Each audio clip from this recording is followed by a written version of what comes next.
Welcome to the Discovering Leadership podcast. My name's Corbin Hannis. I'm joined by my co-host Carl Bowden. Today, we're going to be talking about crafting strategy and specifically strategic analysis with our guest Chris Broberg. Carl, do you want to go into a little bit more detail on what we're talking about today? Yeah. So today on the Discovering Leadership podcast, we're going to be talking about crafting strategy. How do we strategize our business? Now, before we go into that, the purpose of this podcast is to invest in you, to invest in the fundamentals of leadership within yourself, within your business, and within your community. We want you to grow leaders to help multiply the effect around you and your business. We want to build a community of leaders to help others lead by example. Now, for today's topic on strategic analysis, we're going to be talking about, how can we strategize in our business? How do we find our objectives, our goals, or maybe the mission of the company? How often should you be strategizing? And what are some tools and resources that we can use for strategizing?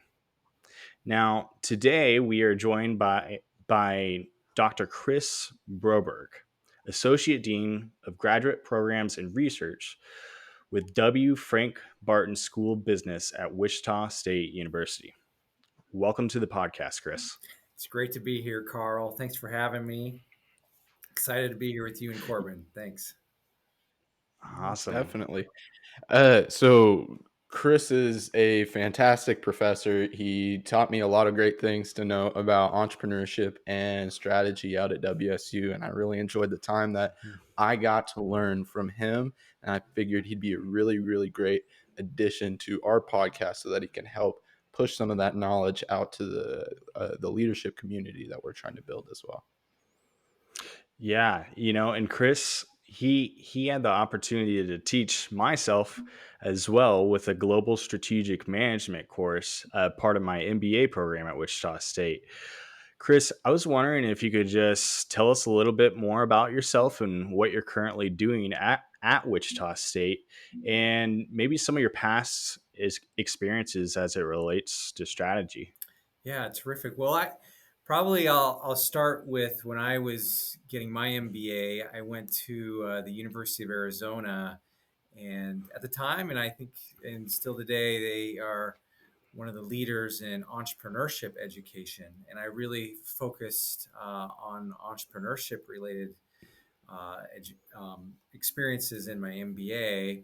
And entrepreneurship is very related to strategy, but it takes a little bit of a different perspective as you are trying to launch something new. It requires a new kind of strategy to make that happen. So it's a little unique in that sense than an existing business who is trying to develop a strategy to grow or to survive in an existing industry. But I had that experience, and I was looking to go and do some entrepreneurial things, but then I got tempted to go into the consulting world, and I took more of a consulting job for 6 years. I was a consultant with the Gallup organization, and at Gallup, I really focused on the internal workings of a business, in particular their culture. And culture plays an important part Mm. in strategy, especially in executing a strategy. You can have a great strategy, but if you don't have a culture that's going to embrace and execute that, it may not achieve its objective. And so culture plays an important part in bringing to life the promise of a strategy. So for 6 years, I was a consultant with the Gallup organization, helping organizations improve their uh, productivity, their productive culture, their employee engagement and leadership, and look at the relationship between that culture and their hard metrics, their financial and performance, their customer engagement, And so I did that for 6 years, but I always had an itch to go and really learn how to do my own research and study. And I've always wanted to and enjoyed teaching and seeing that light bulb go off in students and being a part of the creative process. So I went back and entered a PhD program to become an independent scholar and to cultivate an expertise that I could share and help with other businesses and students. And so I studied strategy and entrepreneurship as part of my PhD program at Texas Tech University. And then I was fortunate to get after my PhD, a job at Wichita State. And Corbin and Carl, you had to put up with me as an instructor. Sorry about that. And so since coming to Wichita State, I've primarily focused on entrepreneurship and been able to work with the Center for Entrepreneurship at Wichita State and work with a lot of students in their process of creating a new business. And um, over the last several years, I've partnered a lot with the College of Engineering at Wichita State, where Corbin can attest to this, putting students with engineering colleagues to co-create a new product idea and to look at creating strategies for new technology products. More recently, I've kind of switched hats and become more of an administrator. I've taken on the role as associate dean over graduate programs, where we look at um, growing our graduate curriculum and programs, and there's a lot of strategy related to that. So my day-to-day work now is more strategic, and how can we create curriculum and experiences for students, for graduate students, that are going to set them up for success, help them get the skill set that they need to be successful in their careers in life. And so that's been an opportunity where I can apply a little bit of what I'm teaching in the classroom with respect to entrepreneurship and strategy. So that's a little bit of my Oh yeah, background. that no, that makes sense. So, you had mentioned a few different universities that you either attended to educate yourself or to educate others, as well as some experience on more so the private side working with, you said Gallup, Correct. correct? Uh, what were some of the key takeaways that you had through all of this experience within strategy? Are there any learning, like particular learning experiences that you might want to share? One, and I think I mentioned this from my days at Gallup. We worked with a lot of companies. I was primarily based in Minneapolis, Minnesota, and worked with a lot of companies in that market, but also uh, worked with organizations across the U.S. and the world. These included Best Buy and Toyota, a lot of banks like Wells Fargo and U.S. Bank, uh, and one thing that I recognize from that work is just the importance of having a strong, dynamic, productive culture. That can be an important part of a company's strategy. Is having a workforce that knows um, that does what they do best, that feels engaged in what they do. That's really going to make a difference in delivering positive customer experiences and helping organizations achieve their financial success and identifying new opportunities. Um, Engaged employees will share information, feel more ownership, and help organizations move forward. So that internal cultural piece was really important. Another learning along my way has just been the importance of focusing keenly on the customer. There's sometimes Mm, in business, especially businesses who have an initial success, that they become overconfident in who they think their customer is, and their needs and problems that they have, and those needs and problems are dynamic. They change over time and really require a hyper focus from organizations to make sure that they are clearly understanding where their customers are today. That, I think, is bedrock business, in my opinion, is not losing Oh focus on yeah. who that customer is and their problems and how those change, um, and expanding beyond current customers, right? Looking at other problems and needs among other types of populations of people that businesses may not currently be serving today, but that may be the basis of growth in the future. So those are probably two key things along the way that are key takeaways for me. Yeah. So it sounds like culture was huge, bringing that culture together, making sure everyone was communicating on the same level, heading towards the same direction, that same path in the strategy of a business.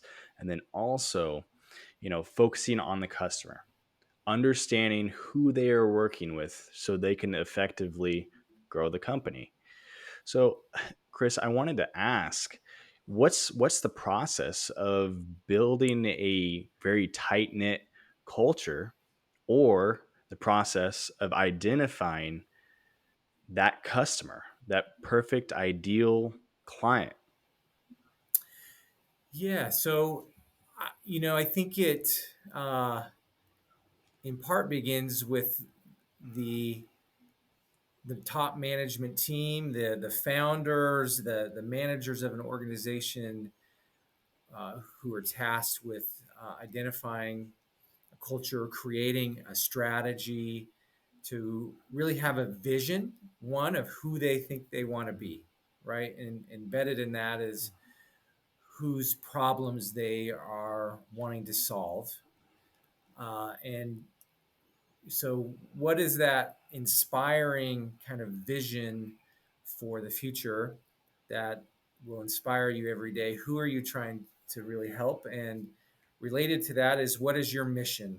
What part of that, uh, what part of the problems that organizations or people have do you want to address? What do you want to do day to day? So, I think an important part of this is, as an organization, is having a clear vision and a clear mission statement of who you want to be, and out of that emerges goals and objectives that you want to achieve. But ultimately, going back to your question about a customer, is it really requires cultivating empathy for Mm, for another person, for another business, and trying to put yourself, envision what is it that they're facing in their life.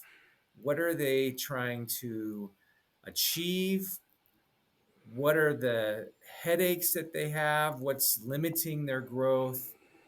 And how can our company help address that and create value for them? And so it is really carefully cultivating that, and a lot of that is best achieved by um, having a lot of interactions with potential customers.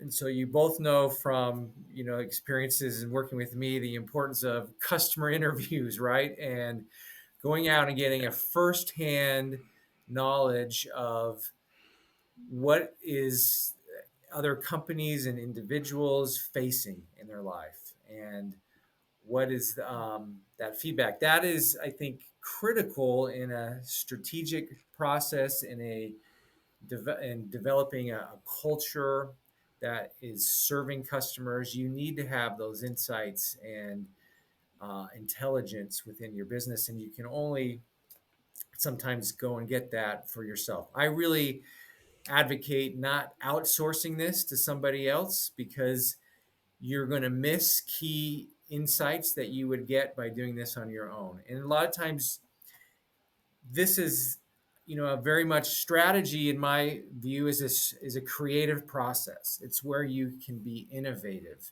and innovation happens when you can bring together disparate and even unrelated pieces of information, right? That when you consider them together, emerges a new idea like, wow, this is what we heard. And sometimes if you're outsourcing this and they're going to distill a summary of what they learned, you miss some of that core information that you would gather by listening to people with these interviews that allow you to combine different parts of information that help you get that brilliant idea that can make or break your business, right? That gives you that innovation that will allow you to add unique value to your customers.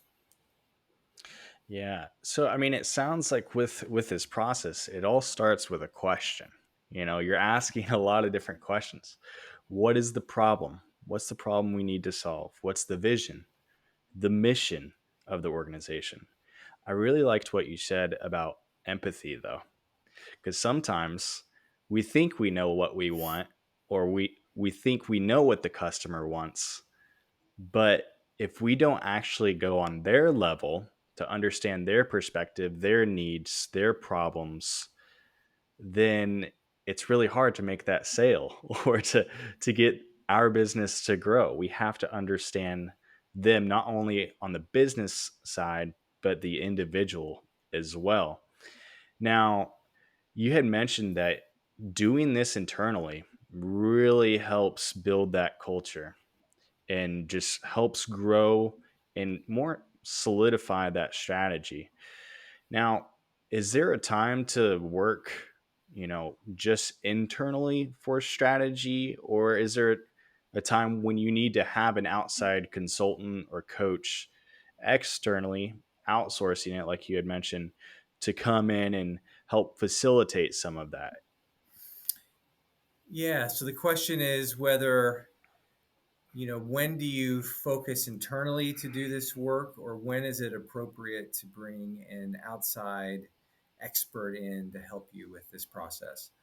Um, Yeah, yeah, I think ultimately you, as an organization, developing, whether it be a strategy or and a strategy you have, an organization may have, is improving their culture, right? That could be a key part of a strategy, is improving the culture.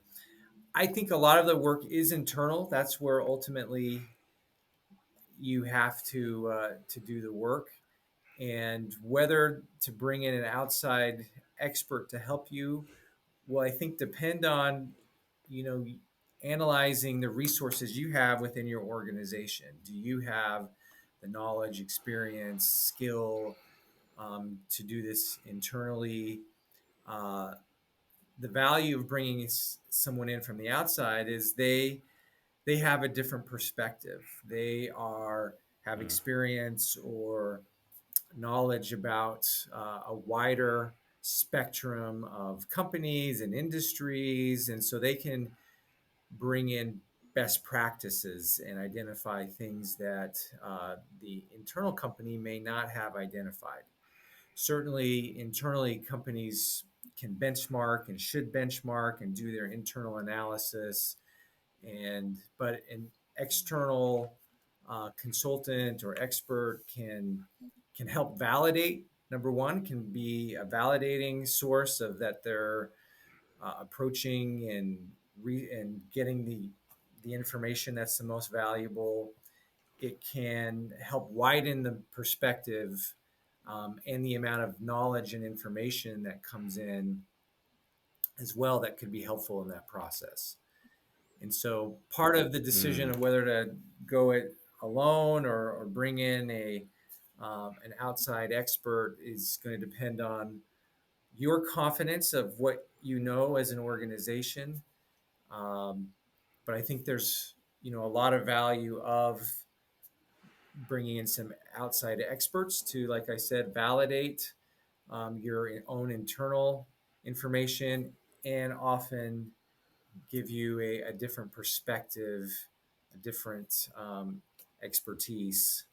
Also, I think outside experts can sometimes doing this work internally can be challenging. There's politics, and depending how big your organization is, there may be more politics than in a smaller organization, but an outside expert can help facilitate, right? They can bring Mm. parties together and ask maybe some of the challenging, difficult questions, and um, and interview different individuals in the organization, and help uh, identify kind of the the whole of what's happening in the organization. That may be, if you're internal, you may be too close to the situation to really recognize everything that's happening, and the strengths and the weaknesses that are happening in the organization. An outside person may kind of help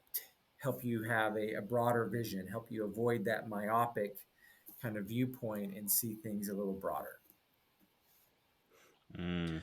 That makes a lot of sense. So, something that I'm curious about is whenever you're bringing these people in to revisit the strategy, or if you're bringing the internal team together to revisit the strategy, most business strategies might only cover, say, a short term period, a medium term period, or a longer period over time. But we don't want to wait till the last minute.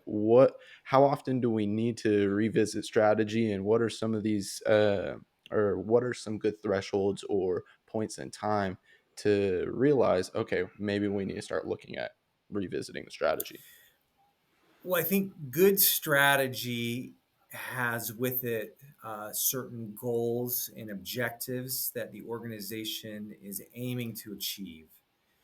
And with those objectives, to um, it's important for the organization to track the achievement of those objectives with data and metrics.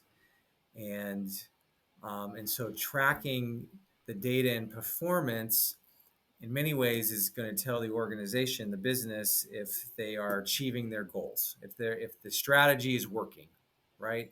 And so I think one, it's important for organizations to collect that data, and a lot of times some of that data is, uh, you know, part of the accounting and financial uh, the accounting data that you collect that you have to report to the government, so hey, are we growing or not? But there could be other data that organizations want to gather, such as customer engagement or loyalty, satisfaction, employee engagement. How are employees viewing this? Is there a strong culture? So gathering data. Um, there's the concept of the balanced scorecard that is part of strategy, and having that data to be able to Yeah. detect, is it working or not? And so that in a way will tell you how often you need to tweak your strategy, is by closely watching and gathering data to have a better idea, is it working or not. Now, sometimes organizations, things are going great, you're killing it, and all the metrics are really good, and so there isn't the impetus to really change anything, especially the strategy. However, markets and competition are dynamic and can change very quickly, and trends can change very quickly. And so I think it's really important for companies to be adaptable. They need to have a mindset of, we need to be ready to shift our strategy relatively quickly. So the question of how often should you review this, it should kind of be contingent on what you're learning. I think it's incumbent on organizations to be in a mindset of always learning, and as they have that knowledge and assimilate it into their organization and decision making, that will be telling when they need to shift their strategy and make adjustments based on that Mm, intelligence that they're gathering. It could be 5 years, every 5 years. It could be depending on the volatility in an industry or competitive space. It could be a lot sooner than that, right?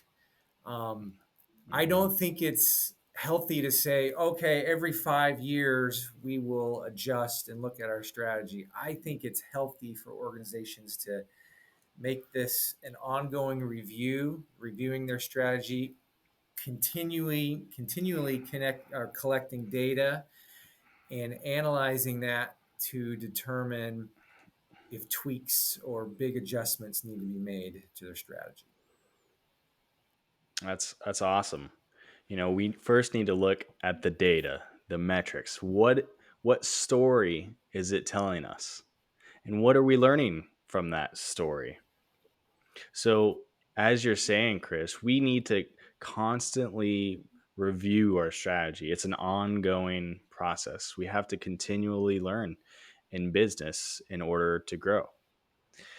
Now, how can a strategic plan effectively improve a company? And can every business or individual conduct a strategic plan?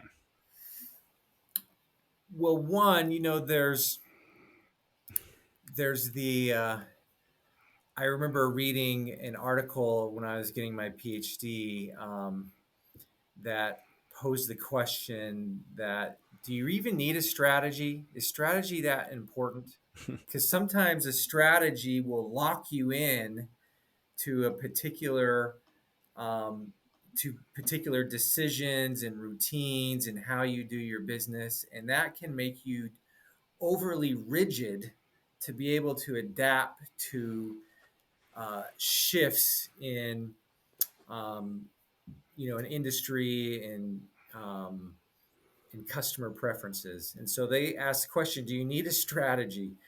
And maybe in industries that are really volatile, like technology focused industries where technology is changing and adapting so quickly, maybe a set strategy could be limiting.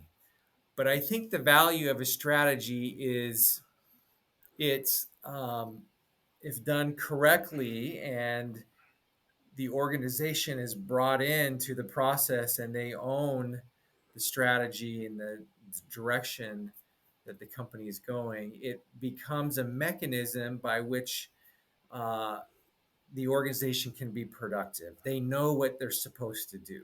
Here's what we're doing. Here's what has been decided and what we're doing and what we don't do. Right. So the expectations are clear, and that can help with productivity um, and achievement.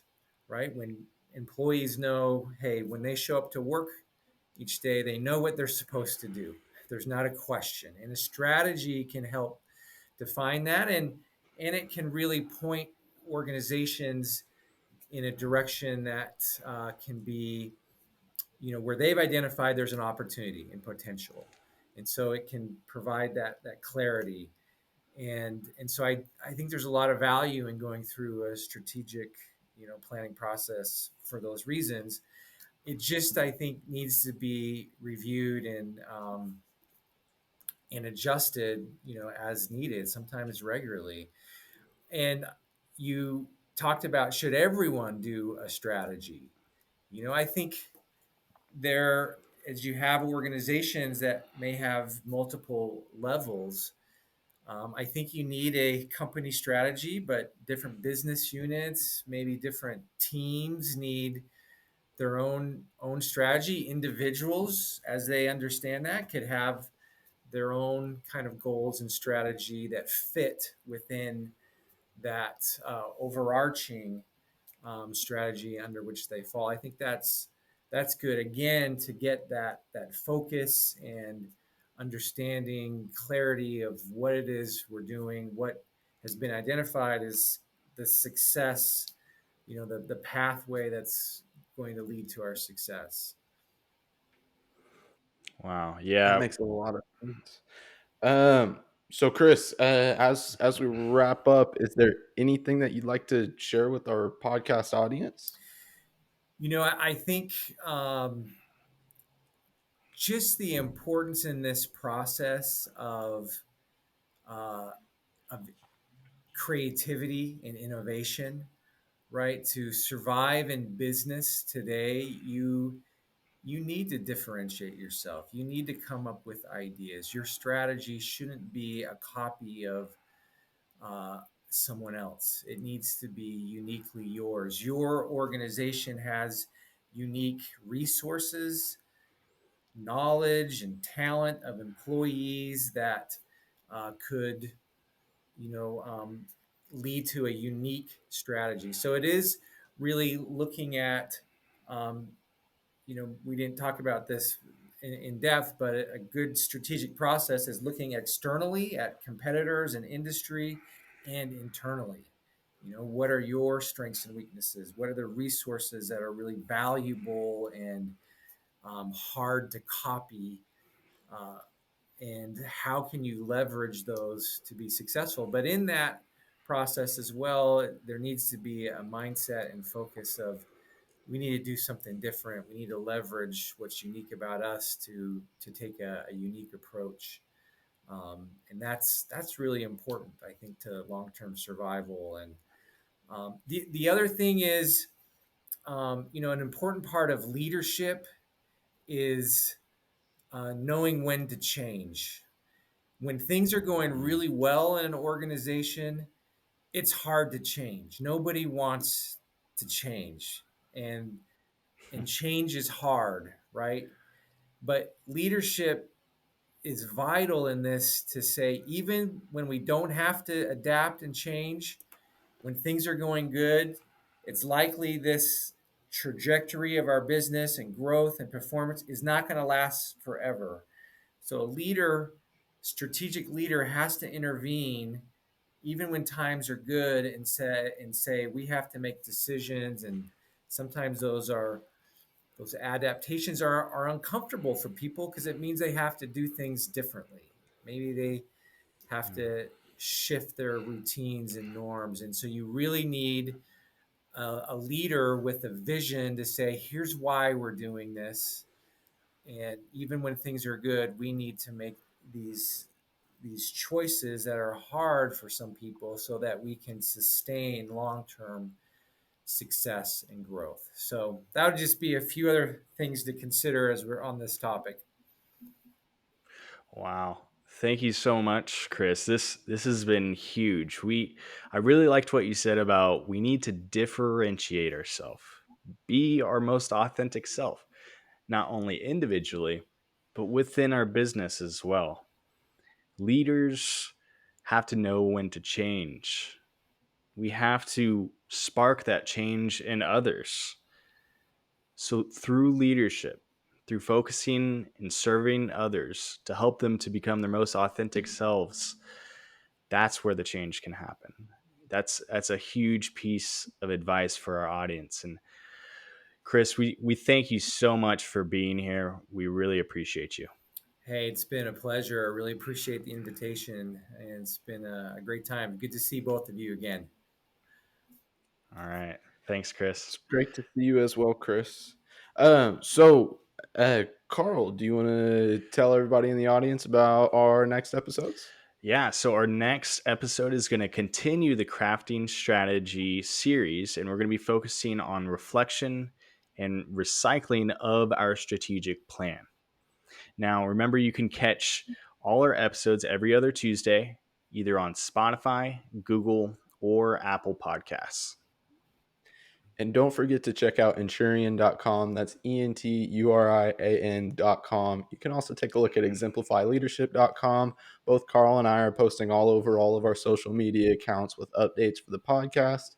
And even if you want to see a video version of the podcast as opposed to just listening to the audio, you can head over to Enturian's YouTube channel. We'll be posting the full length episodes on our YouTube channel. One more time, that's Enturian.com, Enturian.com. And the very last thing that we've got for you, as usual, just remember that alone we survive, but together we thrive. We'll see you on the next episode.